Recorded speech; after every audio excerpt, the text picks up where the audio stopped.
Hey everyone, welcome back to Corporate Decoder, the place where we decipher corporate documents so you don't have to. Today, we're diving into Brown-Forman Corporation's latest proxy statement. It's like a report card, but instead of grades, we're looking at board members, executive pay, and where your votes as stockholders are going. It's going to be a spirited discussion. I promise it won't leave you bored. If you appreciate getting straight insights from corporate documents, make sure you're subscribed. We also have a Discord community linked in the description below. Come check it out. Scroll table of 10 contest. Let's start with the table of contents. Everything we need to know is here, from the letter to stockholders to director compensation, and a whole lot more. This proxy statement tells you about the annual meeting, who the directors are, what they get paid, and what you as a stockholder get to vote on. Here are the important dates. The annual meeting is coming up on Thursday, July 24, 2025. Make sure to mark your calendars.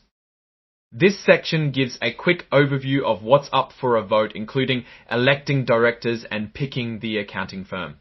Scroll annual meeting information. The notice also tells us how to attend the annual meeting and how to vote.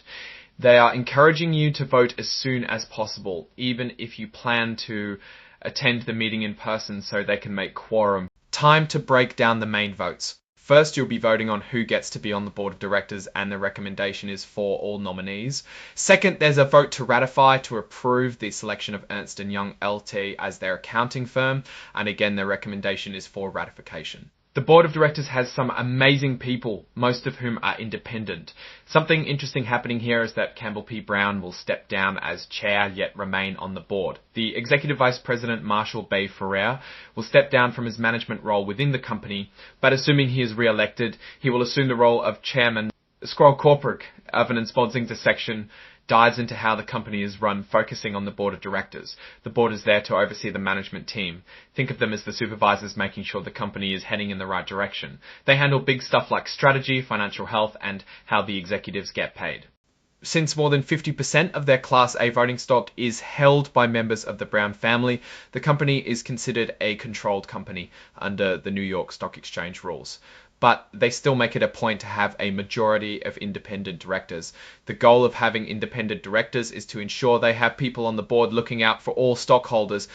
Here they explain the leadership structure and why they've chosen this particular setup. One is chair of the board, president, and lead independent directors. There is a transition coming though, as Marshall Farrer intends to resign his role at the company after the annual meeting, so he tends to step into the role of chair of the board. He is an executive vice president for the company after all. Risk management is a key aspect. They say that the company should implement processes for managing risk, basically talking about a plan to handle things that could go wrong, like economic downturns or even a cyber attack. The company has a risk committee composed of members of management. Brown-Forman sees their status as a publicly traded, family-controlled company as a distinct competitive advantage. They believe having a strong connection with the Brown family, who participate and contribute to the board, is essential to growth and ability to create long-term value for the stockholders. This is about the election of directors and gives a brief rundown of each of the nominees, their qualifications, and what makes them a good fit for the board. Time to learn a little about a few of the people involved. Let's meet one of the nominees, Campbell Brown. He's been a director since 2016 and is currently the chair of the board. He's got tons of experience with Brown-Forman, including as senior vice president and managing director of Old Forester. Another is Elizabeth Musselman. He is also a director coming on board in 2024, managing member of White Oak Investments LLC, owner and member of Ashbourne Farms. Scroll director compensation now for a topic people are always curious about, what the directors get paid. The people elected to the board receive a mix of cash and stock, and they get paid more if they show up to more meetings. The non-employee chair of the board gets paid the most and is the largest retainer in the table. Here are the numbers. The board retainer is $235,000 split between cash and equity, and the non-employee chair of the board earns $490 video. We're going to be going through how to board as 4B9. This proposal is all about asking stockholders to approve Brown-Forman's choice of Ernst & Young I as their independent registered public accounting firm for next year. Basically, it's a matter of corporate housekeeping. Executive compensation is always a hot topic. Going to summarize things here, the executive summary makes note of something important. Lawson and Whiting is the executive vice president and chief financial officer. Their company faced problems like sales down and income down, and they mostly attribute this to the absence of their divorced brands. Executive compensation relies so heavily on how well the business performs. Here is one of the most important graphs from the document. So remember those lost brands, 2025 saw their underlying net sales and underlying net sales and underlying operating income trends going opposite of CEO total compensation. They lost a little in sales, lost some more in income, but their CEO's compensation actually went up. However, we can see that in the one-year scale against their peers, the S&P 500 Consumer Staples Index, well, they got stomped. So Brown-Forman has key principles when it comes to compensation, with the first objective being pay for performance, which will drive stockholder value. The second incentive is to attract and retain talent so that they have the best people working to improve the company. Here is a good summary of what the company does and does not do. They do benchmark to peers, provide opportunities to earn competitive compensation, align pay with performance, and hire independent compensation consultants. They also state what they do not do, such as no employment agreements, no uncapped reward opportunities, etc. It says here that in 2023 they had a vote and received over 99% of the votes for the compensation of executives. The next vote is expected to be at the 2026 annual meeting. Here are the real numbers. Lawson Whiting's salary with bonuses is around 1 to 22M. Short-term incentive target is $1.06M and long-term incentive is $7. Look at what makes total comp for these executives. Let's look at what makes total comp for these executives. Scroll, holiday bus and a holiday bonus is based on an employee's Kiao seller base, some incentives and overtime or promotions all determine a person's income. If they meet certain company goals, that drives more. In one of the key areas of the compensation, the underlying net sales, Brown-Forman actually did terrible. Because of its dismal sales, it only resulted in a 7% payout. Scroll individual performance objectives for the NEO. Scroll individual performance objectives are determined on a case-by-case consideration between each officer and the compensation committee. The results will alter the amount that those select employees are paid relative to what they were hired for.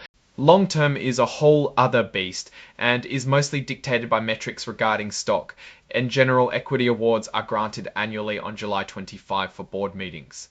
The potential value in the future for Lawson is over 4.7M in stock depending on how PBRSU does. Also, an SSR potential of 183K in stock. This only applies to a select few people.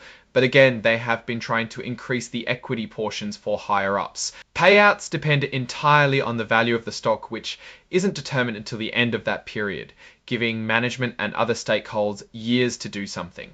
There is, however, a 50% minimum. There is less risk here than on any other role. For the last time they can look at it, the 3-year period made 133% relative and 40% for relative underlying net sales change and 140% for relative underlying operating income. Not bad. In total, this gave Lawson a 2.4M addition. In the category of employee benefits, there is the executive savings plan, where executives are able to contribute pre-tax sum of compensation.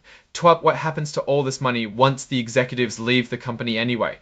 None of our namesakes are mentioned in the previous chart. What practices do they avoid and what safeguards do they put in place to prevent bad behavior? Brown-Forman does risk assessments, retirement age policies, and incentive compensation recoupment policy, and requires approval for insider ownership.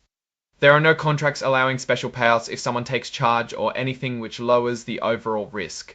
The document does say that the company would honour a prorated or shortened payout period were something to happen. For long-term cash incentives, see the table for actual potential and payouts in 2026. Let's talk about ownership. Who really calls the shots here? The table states that Wolfpen Branch LP is the sole investor accounting for more than 5% of voting stack for a company total of 56.7%. A company member is associated as a beneficial owner of Class A stock, not bad for a small group of people. Now for a quick and dirty comparison of all the employees versus our CEO. A great look is the median employee for the company received almost 61K in fiscal Y 2025. And against the 13.4 million for the CEO, you get a great pay ratio of 21:1. That's some wild statistics. The SEC requires them to compare compensation actually paid to their performance, which we will cover here. The table below shows the total compensation for the president and other high-level executives. For the former group, it totaled over $13 million, and the other executives had an average of $2 million. But remember, compensation is adjusted in later years. So what do I think as someone who has seen lots of corporate reports? Well, it is both complicated but looks promising. Here's my take on the company's direction, strengths, weaknesses, and potential risks. One direction. With that sharp drop in growth, questions should be had on if they will remain in this industry. Notable risks, opportunities. It looks promising since they have strong liquidity so that it won't hurt as bad with new investments coming from savings. But many executives were hired in 2021 and 2022, so it might be they aren't working with the company. The numbers show a dip in performance, but also suggest strategic decisions are being made. It will be a very big focus with how all the leaders respond. That's it for this corporate decoder deep dive. What do you think? If there was a board of the Brown-Forman board, what would it look like? Drop your thoughts in the comments. If this analysis was valuable, hitting that like button really helps, and subscribe for more deep dives. Don't forget to check out the Discord in the description. Thanks for watching. See you next time.